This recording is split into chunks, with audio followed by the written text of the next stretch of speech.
চরম উত্তেজনা গোবরডাঙ্গা হিন্দু কলেজে।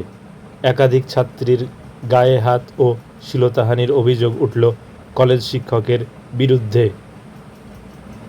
অভিযুক্ত শিক্ষক কি বলছেন শোনাবো আপনাদের। কি করেছেন আপনি?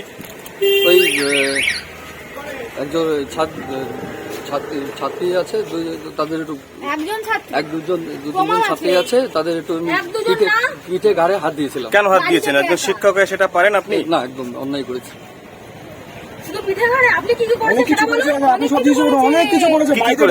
সত্যি করে বলুন। উনি বলছে পিঠে ঘাড়ে হাত দিয়েছে, উনি বুকে হাত দিয়েছে, উনি সারা শরীরে হাত দেওয়ার চেষ্টা করেছে, উনি নিজের জামা প্যান্ট খুলে আমাদেরকে ছোঁয়ানোর চেষ্টা করেছে ওনার গা। উনি এতটাই নোংরা, উনি স্যার হওয়ার যোগ্যই না। কি চাইছো তুমি এখন? আমি চাই ওনার তো জেল খাটা উচিত। ওনার এই কলেজ উনি কোনোদিনও পড়ানো কোনো রকম কোনো কিছু করতে না পারে।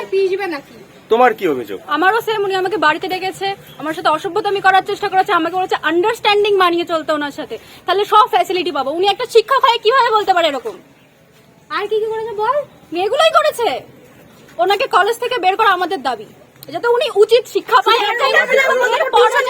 কোনো শিক্ষক এরকম কি দাবি তোমাদের ওনার বিরুদ্ধে? আমরা চাই ওনার কাছে কোনোদিন কেউ টিউশন পর্যন্ত না পড়ে, ওনার লাইফ ক্যারিয়ার পুরো শেষ হয়ে যাক, আমরা এটা চাই।